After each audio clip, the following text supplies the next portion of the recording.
I bought this one-owner Lexus for $1,200 and a blown motor. I picked up another motor for it for about 800 bucks, paid a shop about $700 to replace it. Normally I'd do this work myself, but I had the car for 3 years and never got to it, so I'm making a video of after I got it back, it wouldn't shift into 5th or 6th gear. I didn't know if the transmission was bad. The guys had told me that it had broken a couple of wiring harnesses when they were removing and replacing the engine, but they repaired them. Did not replace them. Well, I only paid them 700 bucks, so I can understand why they didn't do that. However, though, I needed to know that that was not the problem with the transmission, or if it was. Okay, so what I got for you folks today is pretty cool. What I really needed was a wiring connector for this Lexus, and I thought I was gonna have to buy the whole damn wiring harness. And I learned something I never knew, because it wouldn't shift. I don't know if they messed it up or if it was already messed up, but we need this connector, and I'm gonna show you how these connectors work. Because I like to admit things, I was really dumb. I did not know this, but I never really thought about it either, and I'm sure if I had, I wouldn't have looked so dumb.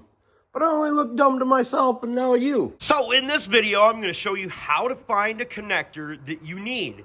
You know, they make Dentosh connectors. They make all sorts of these things. But what I really needed was a factory connector. Now, in my particular situation, I had a Lexus that I was working on, and I needed a specific type of connector that really wasn't the same. Most of the time, if I was looking for a connector, I would have just went to the junkyard, found a vehicle, and cut the sucker off and spliced it in. But in this freaking situation, this stupid Lexus had a connector on it that there was only one of them connectors, and they didn't cross over to Toyota or anything that I could find at the picky part, because there's not a ton of Lexus at the picky part. I don't know why. Oh, because they don't really break down. You just have mechanics that break connectors because they don't know what the hell they're doing. Or maybe they were in a super tight space and, yeah. So it sucked. I could have got on carpart.com, which is an excellent, excellent thing. No, they don't pay me to sponsor them, but they are such a useful tool and are so clean and simple to use. I could have went there, selected like a body part, found a bumper cover assembly in the front, picked out whichever one I needed. Then I would have knew what junkyard close to me would have had the wiring harness that I needed. But in this situation, it was actually cheaper to get one from the dealership. The part that I never really thought of, and I didn't know, to be honest, on all of these wiring connectors, there are part numbers. No, it's crazy. I didn't know. And even though it's harder than shit to see, you're going to find the numbers right along here. Now, obviously, that's not all of the places that you're going to find numbers. If you do look over the connectors, you will certainly find numbers on them, and you can order them. They will not include the wires, like right here. If you have the old connector, you should be able to remove the wires out of there pretty darn simple. This next part is something that you definitely need to think of before you cut a wiring harness apart.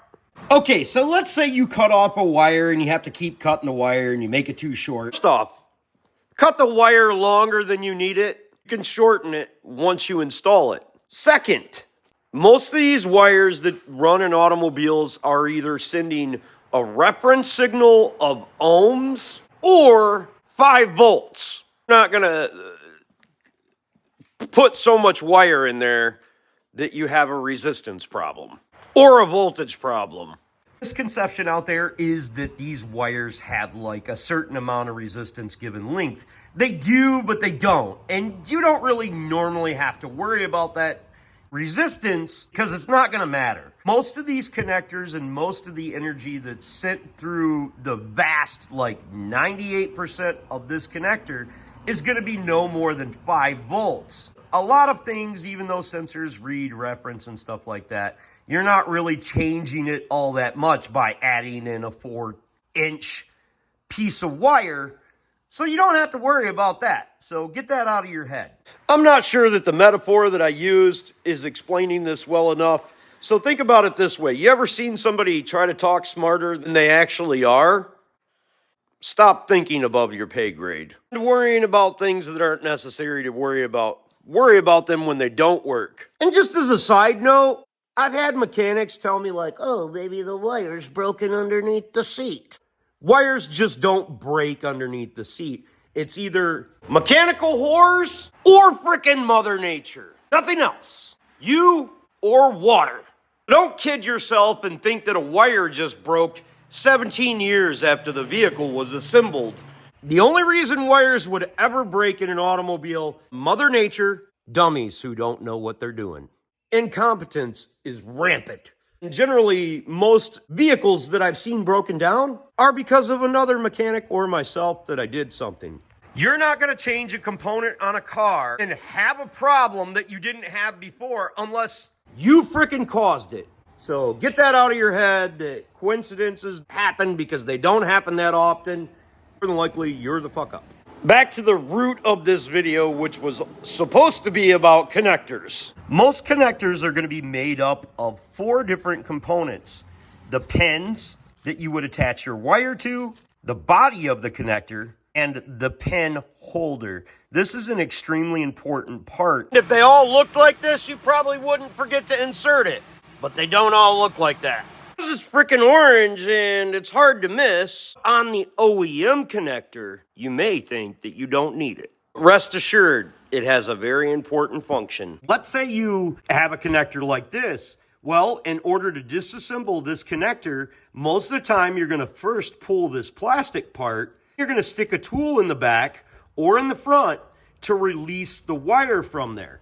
This is a male and female portion of a wiring connector, and generally they're gonna have little tabs that stick up that lock them into place. Once they're locked into place, you're gonna slide this in, which is gonna also keep them in place. You're also gonna have a rubber bushing down there. That rubber bushing not only keeps out moisture, it also keeps it located. Because the last thing you want is this sitting inside here and wiggling around. So you need to make sure that you put all of the pieces back in the connector when you're done working on it. So in this video, I'm going to show you that if anyone else can do it, you can do it too. According to my whore mechanic math, you do things yourself, that's what you're getting paid. So get out there and do this work yourself, you whore. So over here we have the sexy Lexus, the sexy S5 that we're going to build a couple months as a drift car. So that's going to be cool. But right now, today, we're focusing on wiring harnesses and how they're broken and how you can identify them to get the correct wiring harness that you may not be able to find.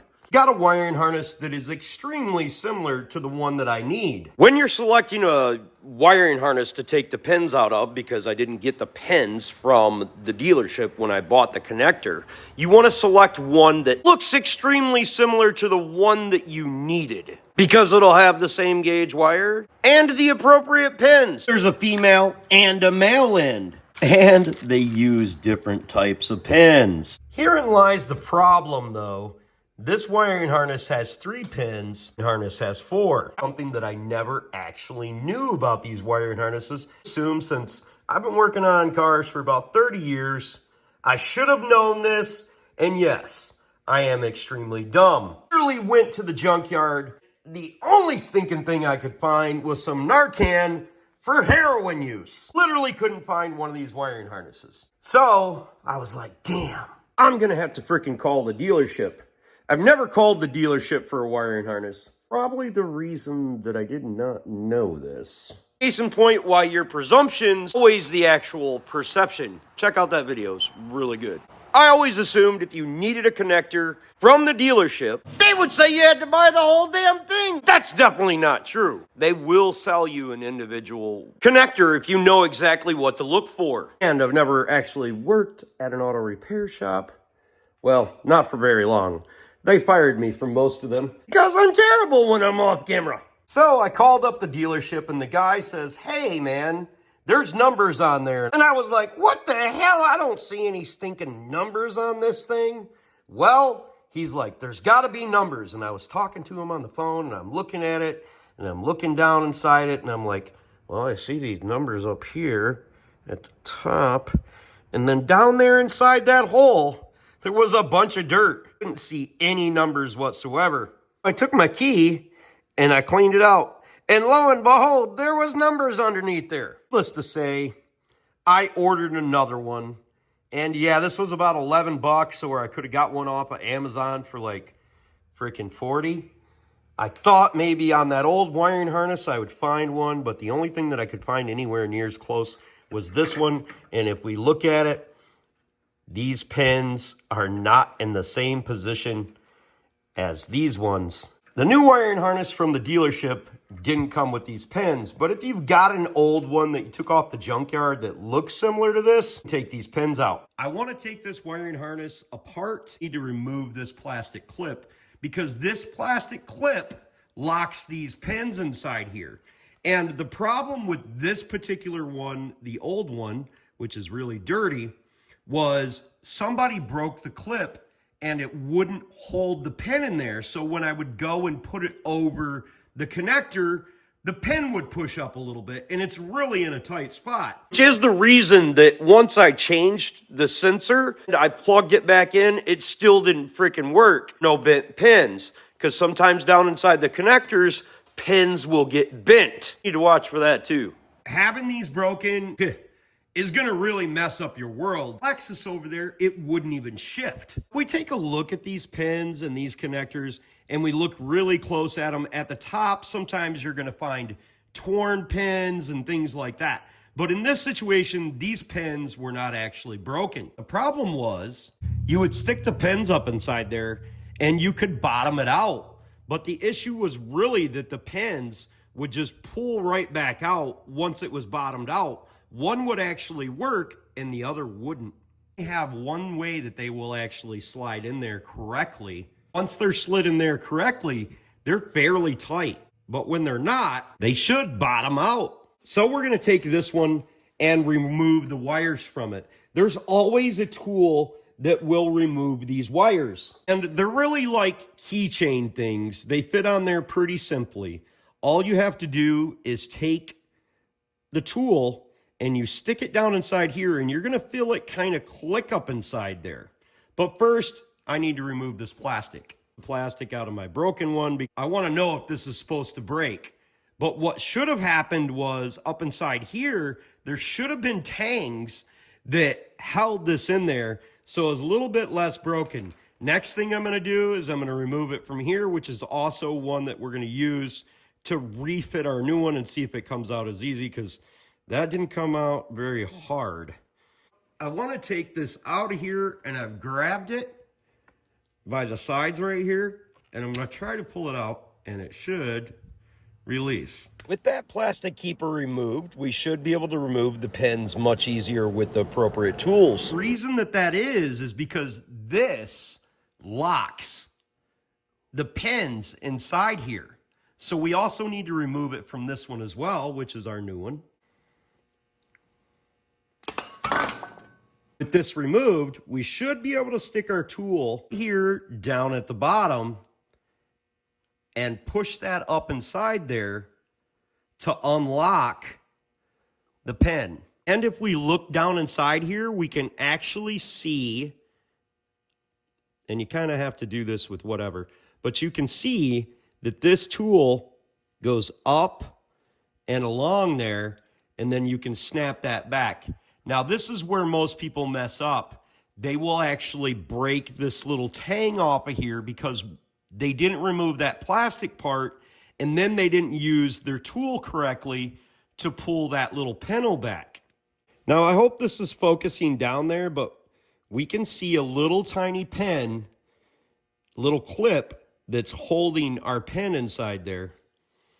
Actually, this should be the way. I can't personally see it from this far away, but if it was right up in front of my face, I'd be able to see it, but I'm blind as shit. Hopefully y'all can see it right down inside there. And actually see that this one right here is broken. It doesn't matter though, because this is our old case. So once we've got that pried up, so we should be able to reach to the back of it and pull this out, except for on camera. And it actually slid right out. And back like that, then this one should also pull out as well. Once we have it pried back like that, It's a little bit difficult to do without being able to see it, but I'm trying to do it for you. And we pulled it out just like that. Super simple. We want 2 different color wires because on this particular socket, we actually have 2 different wires.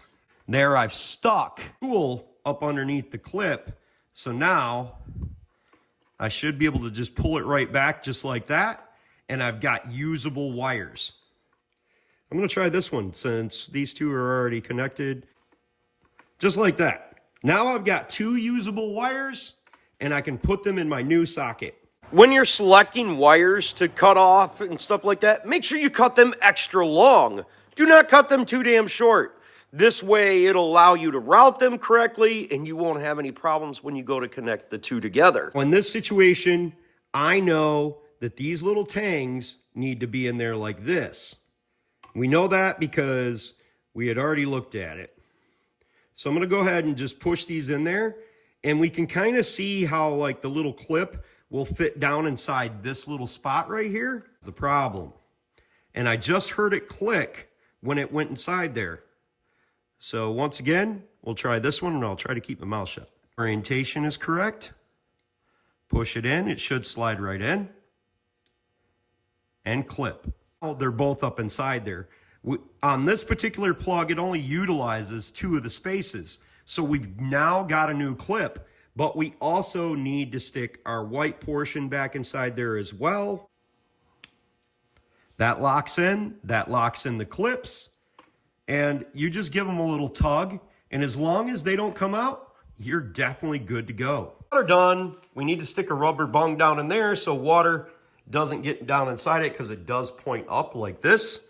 So let's put it in and see if the car has 5th and 6th gear now. Well, great news, folks. We healed her up and it's no longer a super huge fucktastrophie.